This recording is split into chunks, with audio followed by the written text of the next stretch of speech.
Bienvenidos a un nuevo capítulo de EcoSalud, el programa multiplataforma del Eco Multimedios, donde hablamos de prevención en salud. Hoy nos acompaña Agustina Collado, ella es kinesióloga, especialista en rehabilitación neurológica. ¿Cómo estás, Agustina? Bienvenida. Gracias por la invitación. ¿Qué es la rehabilitación neurológica? ¿Qué implica? Implica un montón, sí. Pero como para reducir es un proceso terapéutico sí. que es llevado a cabo por un equipo. El equipo, lo ideal siempre es que sea interdisciplinario. Kinesiología es una de esas áreas, una de esas ramas. ¿Qué otras le integran? Médico fisiatra, terapista ocupacional, fonoaudiología, psicología, psicopedagogía. Esas son como las clásicas en neuro, pero siempre se suman profesionales de todas las áreas. Puede ser hasta yoga. Mira. Puede ser médicos especialistas en diferentes áreas. Sí. Pero por lo general ese es como el equipo más armado. Y no sé si dije psicología. Pero en sí es un proceso terapéutico llevado por este equipo que lo que hace es trabajar sobre objetivos funcionales para mejorar la calidad de vida de las personas que lo necesitan, que son personas que adquieren una patología neurológica o que nacen con ella. Mira, ¿y cuáles pueden ser? Hay un montón, pero las más comunes son en niños, parálisis cerebral, mielomeningocele, autismo, que es la más escuchada últimamente, y después en adultos, ACV, trauma de cráneo. Hay patologías más específicas, pero que son también muy conocidas, como Guillain-Barré o mielitis, lesiones medulares. Estas son como las más conocidas. Después tenemos síndromes muy específicos, conocemos el síndrome de Down. Hay algunas patologías o enfermedades neuromusculares, algunos niños nacen con y otras personas las adquieren o se desarrollan luego de con el tiempo. Cierto tiempo o a partir de cierta edad. La realidad es que el espectro es muy grande de patologías. Claro. Pero algunas se cierran en clásicos términos como parálisis cerebral, por ejemplo. Mira, ¿y cómo entra ahí la kinesiología? Y nosotros, como kinesiólogos, o por lo menos lo que nos dedicamos a esta área de discapacidad, trabajamos habilidades motoras gruesas. ¿A qué me refiero? Al control de cabeza, al poder mantenerse sentado, al poder pararse y quedarse parado, el caminar, correr, saltar. Es muy clásico, yo me dedico más a niños, que lo que los padres quieran es que el niño camine, cuando a veces ni siquiera controla su cabeza. Entonces hay que trabajar todo un proceso. El kine más que nada se dedica a eso, pero sí, y esto lo aprendí en los 10 años de carrera que llevo, es que hay que trabajar junto con otros profesionales porque estas habilidades dan la base para un montón de otras cosas, como por ejemplo la deglución, el poder comer, el poder agarrar un lápiz, el poder dibujar, respirar bien, exacto, cosas muy básicas. Sí. Y también algo que fui aprendiendo en el desarrollo de mi carrera, y hoy en día yo todo el tiempo me estoy formando y eso me parece fundamental en todos. Es como inagotable, ¿no? Sí. Sí, yo creo que pobre mi familia, pero todo el tiempo estoy estudiando. Ahora estoy haciendo osteopatía, que es por ahí otra gran área que muchos kinesiólogos nos metemos para poder profundizar en lo que es la evaluación y el tratamiento bien específico, porque por ahí en la carrera te enseñan a que hay que trabajar las estructuras músculo, hueso, articulación. Sí. Y no somos eso, somos un montón de otras cosas, tanto órganos, que por ahí el kinesiólogo no trabajaba antes, o alguien que no tiene formación en otras áreas no lo trabaja, y vos lo dijiste, la respiración. Los pulmones se trabajan, las pleuras, que son las membranas que lo recubren, se trabajan. Bueno, justo tuvimos un programa de osteopatía. Mirá, hablando de eso, ¿no? Como es como más abarcativo también, ¿no? Te permite una mirada un poco más amplia, ¿no? Como más holística. Mucho más holística.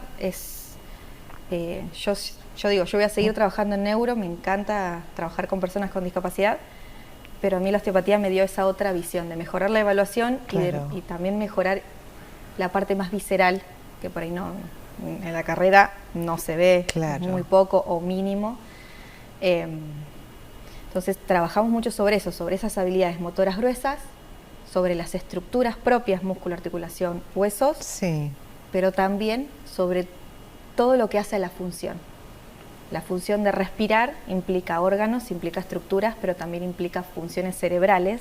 Claro. Información que se manda desde el cerebro hacia el órgano para poder llevar a cabo esa función. Entonces todo eso también se trabaja en kinesiología.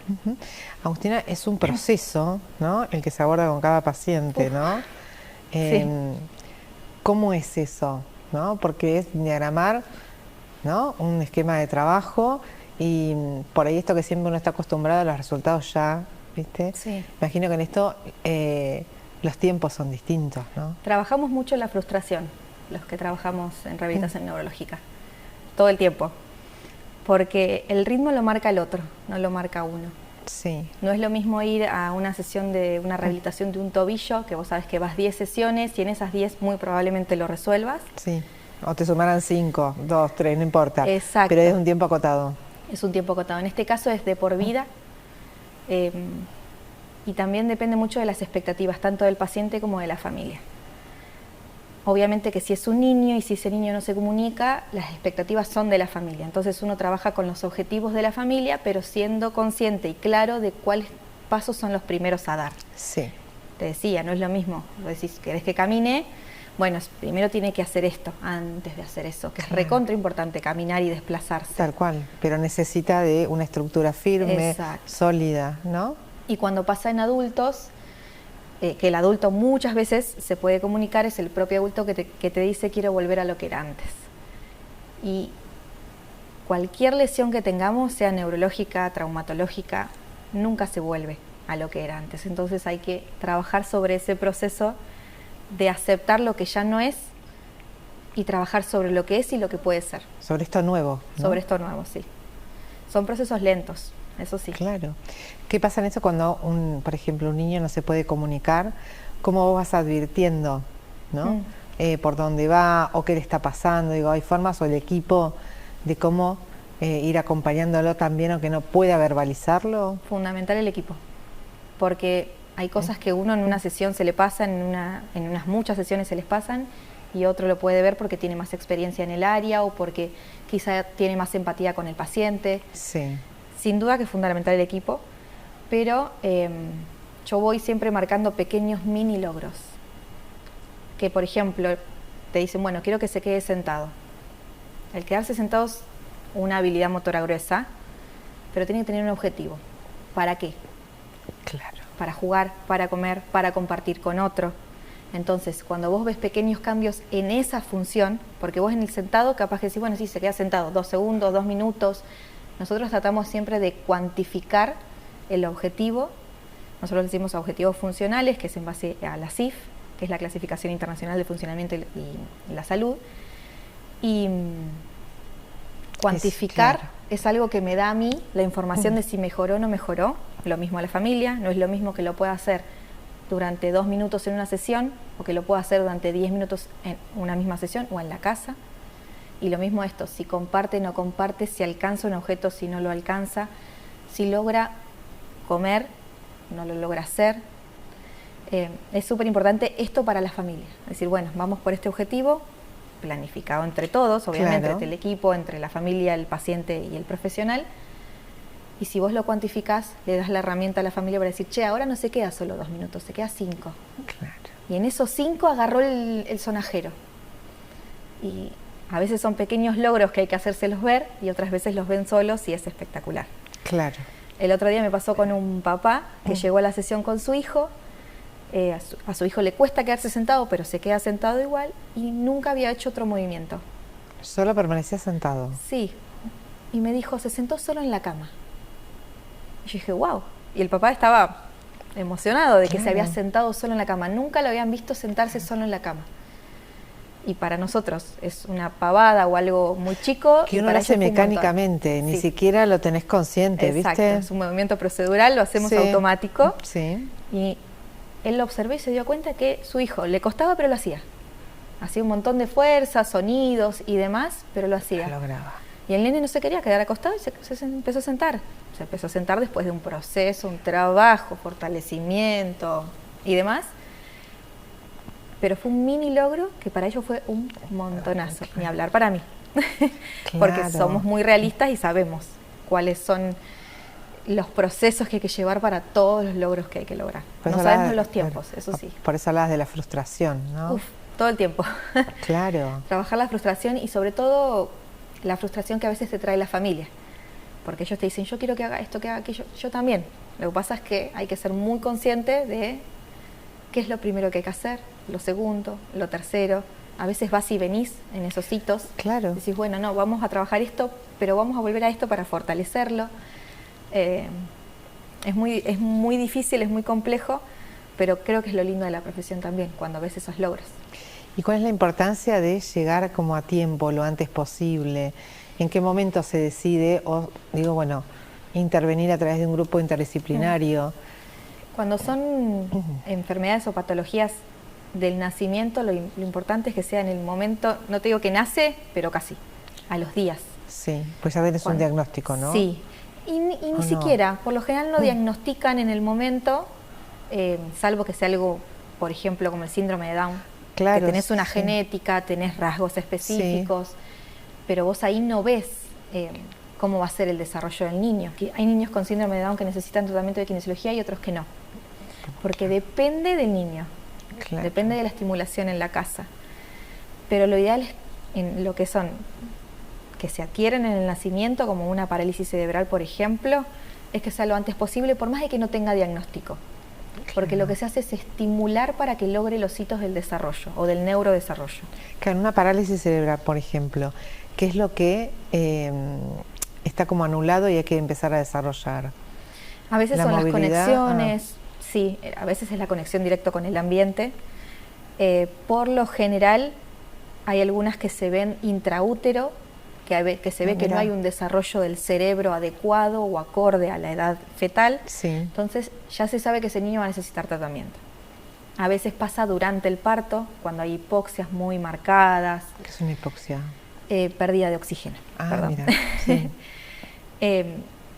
Y se van viendo que no se logran los hitos, entonces el pediatra suele ser el primero que le dice, vamos a hacer una interconsulta. Pero ahí quizás le hiciste a los 4 o 5 meses cuando te diste cuenta que el niño no controló la cabeza. Y que es donde debería empezar a... Porque el control cefálico se logra entre los 2 y los 4 meses. Claro. Si vos a los 4 estás viendo que no controla la cabeza, ahí tenés que hacer una intervención urgente. Sí. Pero ya perdiste 2 meses. 2 meses. Perdiste en el sentido de tiempo, porque se puede trabajar y se puede mejorar y siempre hay cosas para hacer. Sí.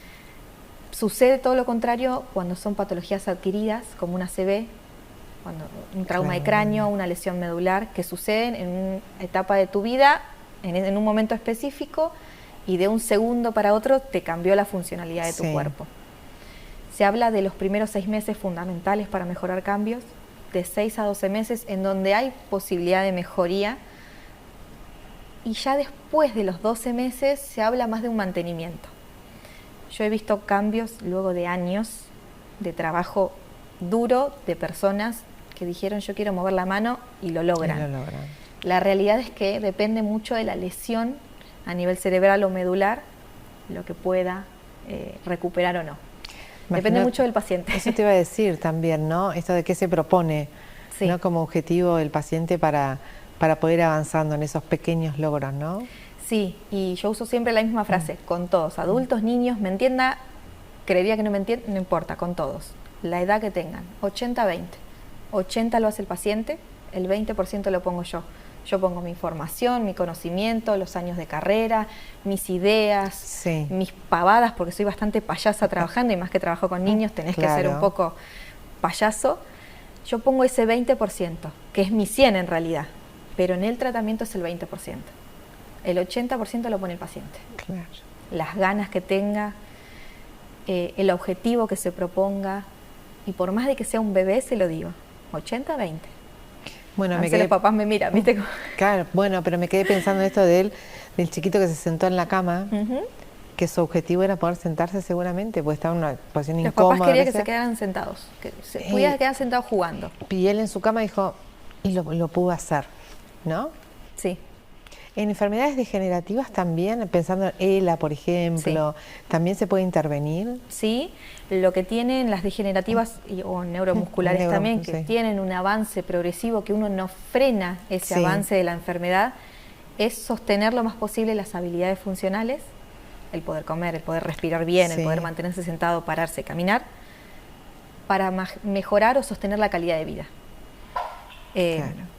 Son más bien enfermedades a las que uno les hace a fin de camino un tratamiento paliativo, pero en el durante es mantener lo que se tiene, porque es muy difícil mejorar, porque son progresivas, la lesión aumenta, la lesión sigue. Sí, y en poco tiempo también, ¿no? En poco tiempo, se dan niños, se dan adultos. ELA se descubre mayoritariamente en mujeres después de los 35 años. La realidad es que hay un montón de enfermedades neuromusculares en niños.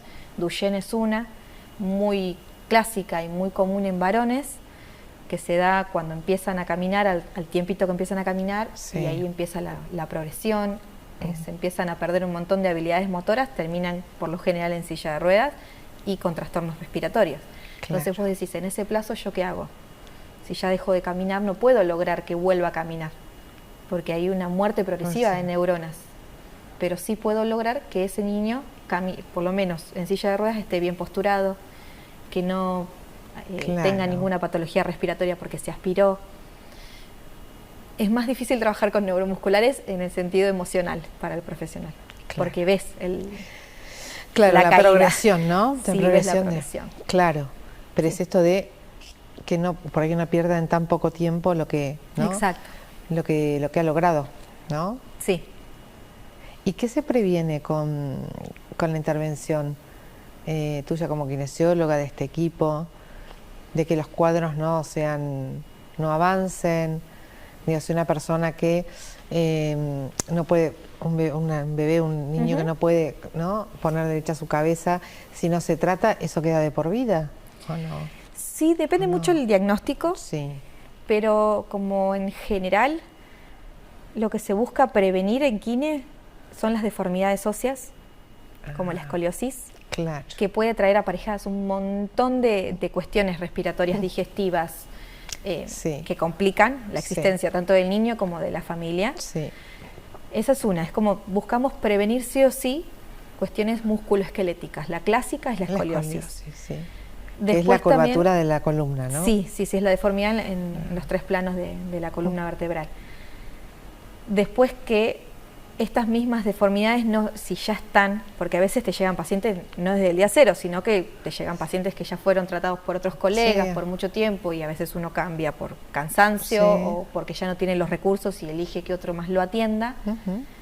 Te llegan ya con algún tipo de deformidad.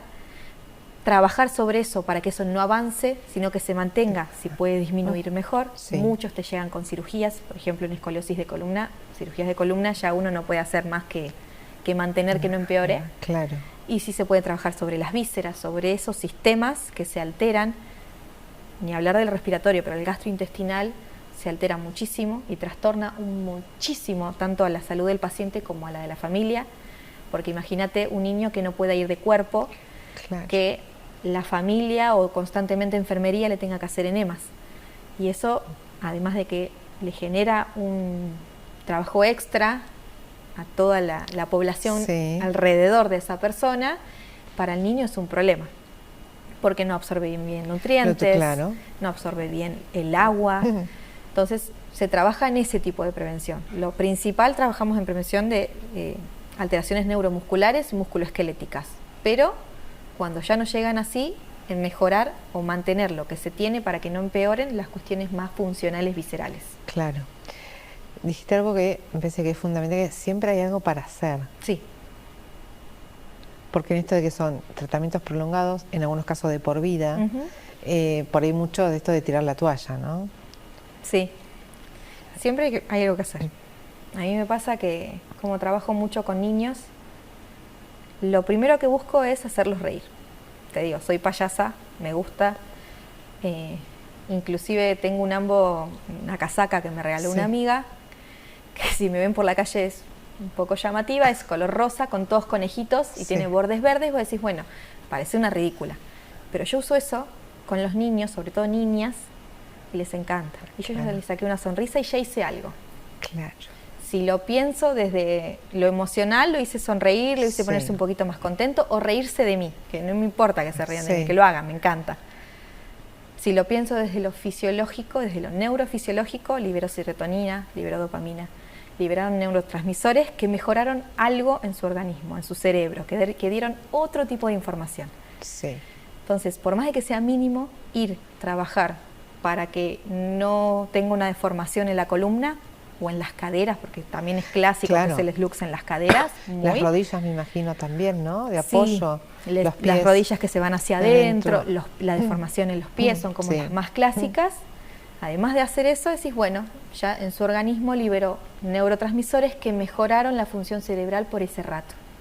Y que probablemente cuando le diga va Agus o viene Agus en un ratito, se sonría Claro. y cambie algo. Apele a en eso, el ¿no? momento. Que, Sí. claro.